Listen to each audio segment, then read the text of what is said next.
I have just been diagnosed with severe ADHD. I kind of always knew. Like, in the back of my head, I always kind of knew that that was probably where I was leaning. You know, just because of how I was raised, how I was when I was a kid, I always had issues with focusing. I mean, there was even, in kindergarten, I even got kicked out and a teacher told my father that I was unteachable. Which is not true. I am very smart, by the way. It's hard for me to pay attention. It's hard for me to understand, to listen, to comprehend. And even like doing things that I love doing, it's very hard to be able to get myself to the point to where I can do them. Like the biggest example is, I don't know if you guys have been watching Life is Strange Double Exposure on the channel, but that is a game that I actually bought the early release version for. And I have not been able to sit down and play that game until this past week. Or like last week. It's not that I didn't want to. Like, I was at work and I was like, man, there is nothing more in the world that I want to do than come home and play Life is Strange Double Exposure. But I just couldn't. I couldn't bring myself to do it. I couldn't get the motivation. I could sit down at my computer with it fully installed and I wouldn't even be able to boot the game. Because it's just like such a feeling of just defeatedness, you know? And I would sit there and I would go, why can't I just play this game? Why can't I just come home and play this game? And I just couldn't, you know? And I deal with that. I've dealt with that a lot in my childhood, but even more so as an adult. Like, being in the workforce is something that is very hard and it is very draining, because it's hard when someone has to ask you to do something and you have to ask them 20 questions for them to clarify so you can understand why you're doing it. And it's hard. It's very hard and it's very difficult. And, you know, when I was taking my diagnosis, I was like, I feel like this is rigged. And she was like, what do you mean? And I'm like, well, you know, like in math class, when you're taking math exams, how they'll word a question in a weird way to fool you, you know, like catch the people on their toes. And I'm like, I feel like this test is rigged. I feel like they're trying to weed out the people that are just like, have studied the test and they want to get on ADHD medication. I don't know if there's actually people out there like that, but I guess that's another thing that I was raised on, that people will lie to have mental illnesses in order to get on those types of medications. That's why you have to go through a psychiatrist, and that's why you have to do all these things to prove that you're not lying. And it's hard because anytime I take a test or anytime I do something of that sort, I'm like, wow, I guess I'm lying. Like, it's always like, it feels like I'm not understanding I don't know. It's this self-doubt, this crippling self-doubt of what I go through, because I don't want to lie. I don't want to say things just because I want things to sway in a certain way, you know? But all the questions that I was being asked, I was like, well, yeah, no, duh.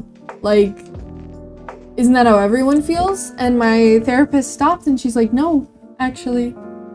She was like, you know, out of all these questions we've gone through, I don't relate to any of them. Like, maybe a couple, but most of these I don't relate to. And that was just something that kind of blew my mind, was the fact that not everyone deals with that.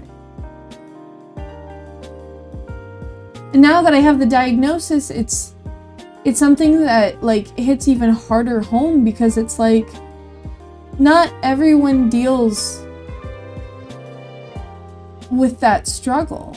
It's not that hard for everyone else.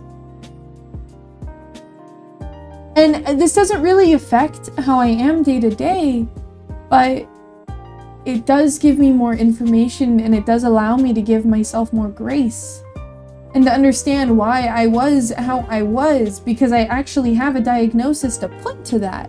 I have an understanding to put to that. And it's crazy to me that most people don't deal with that. that most people don't deal with that difficulty in concentrating and talking and living even. And that's crazy. And, you know, I will say, like, I always saw it as a last resort to go to getting an ADHD diagnosis, because I wanted to try everything in the book to make sure that I was doing enough work on myself, that I wasn't just reaching out to medication and hoping it would fix all my problems. I wanted to make sure that I could handle the problems that occurred through my PTSD, which I'm also diagnosed with CPTSD. You know, like, I know that there's issues that I had to handle, and there's things that I had to handle, and I didn't want to go into this diagnosis being like, oh, well, if I take medication, it'll fix everything, because no, it won't. Trust me, it won't. Medication won't fix everything. There are things that you still have to work on. There are things you have to be and do and understand. Because if you don't understand yourself, how can you understand the progress you need to make outside of the medications? In your life, it's taking accountability, it's taking responsibility. And I always went, I will take an ADHD assessment 7 years in the future, when I'm 30 or 35 or whatever. Because I know I'm young still. I know that there is still a lot I need to work on, and I don't want to go into this. I don't want to go into medication just hoping it'll fix all my problems. But I think I've learned that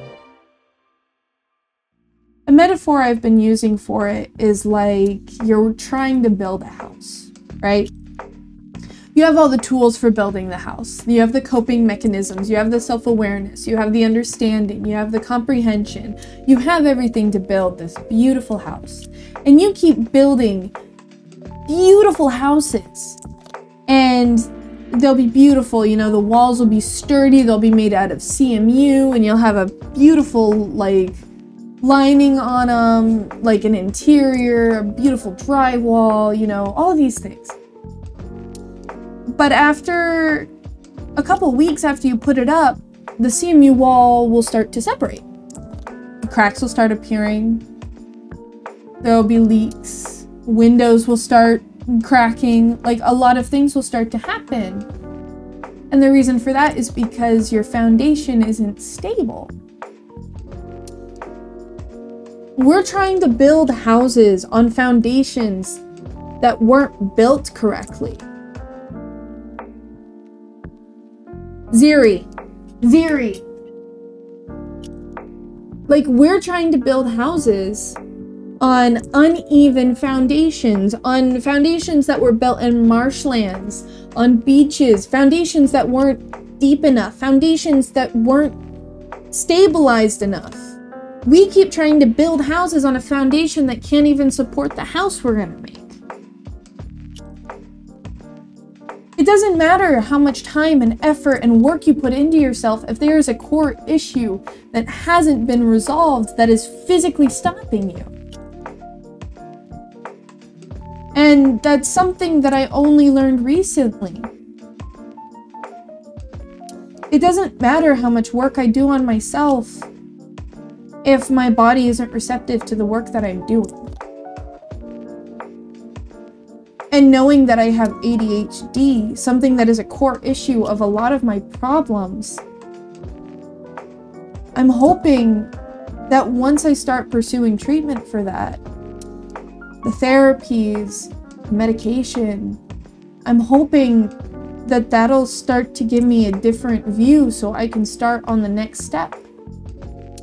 So I can start to understand things better, why I can start to give myself more grace, because maybe I'll be able to see the difference between what is my current reality and what my reality could be. One of the reasons why that's so important is, you know, I love watching Jacksepticeye. I love watching Markiplier. I am very much like an OG fan from back in the day. But you know, I've been watching Jacksepticeye long enough to where, like, I've seen a lot of the mental struggles he's been through. And recently, he talked about how he was getting an autism diagnosis. And he recently uploaded a video talking about how he was diagnosed with autism. And there was something that really struck me in his video, because he talked about how he knew he had ADHD for so long. And he went on ADHD medication, and he's been on it, but it didn't, he felt like it wasn't working how it worked for other people. How it was this life-altering, changing thing. And he kind of realized that the reason why that was because ADHD wasn't the full picture. Like, he was also autistic. And I've always viewed getting a diagnosis as a last step resort. I never wanted it on my record. I know that there's HIPAA laws and stuff, but I've always been scared that that would be used, like, against me. But I kind of sat down and I kind of got rid of all of those thoughts, and I was just like, if I wait to get an ADHD diagnosis when I'm 35, like how old Jack is almost, I was like, if I sit down and get a diagnosis at the age of 35, and I take the medicine and it doesn't work, what do I do then? And that's what really got me thinking. That's what really pushed me to make this appointment and to go through with it, because it was like, I think I have it all figured out, but what if I don't? Like, what if I start taking ADHD medication and it doesn't help me? Then what's the next step? I've been procrastinating on taking the steps towards my future because I was scared I would be wrong, or I knew I was right, or all of these self-doubts and these counterintuitive things. Why do I need to force myself to suffer more than I already am? I don't. No one needs to suffer more than they already do. No one deserves to suffer. And after thinking about it, yeah. I don't know, that was just like something I've really been thinking about, and something I'm interested in seeing what direction my life takes now. You know, currently I'm looking for a psychiatrist, and I'm looking to get started on preferably Vyvanse or Aristoraz or whatever it's called. I'm not really keen on trying Adderall, but I will, like, if the others don't work, because I know Adderall can be extremely addictive. But maybe Vyvanse and Aristoraz can be. I'm not sure. I don't know enough, and that's kind of why I'm looking into getting a psychiatrist, so we can both sit down and we can talk and we can figure out what is the best course of action. What is the best way to move forward? What can we do? How can I start improving my quality of life so I don't have to suffer this much? So that I can know me and not this version of me that is always constantly overcompensating just to make it through the day. And so yeah, I guess that's all I really wanted to talk about. Thank you guys so much for tuning in and just listening to me rant. I know this wasn't like a very like funny thing, but it's something I really wanted to talk about. And so yeah, this is SilverFatigue signing off.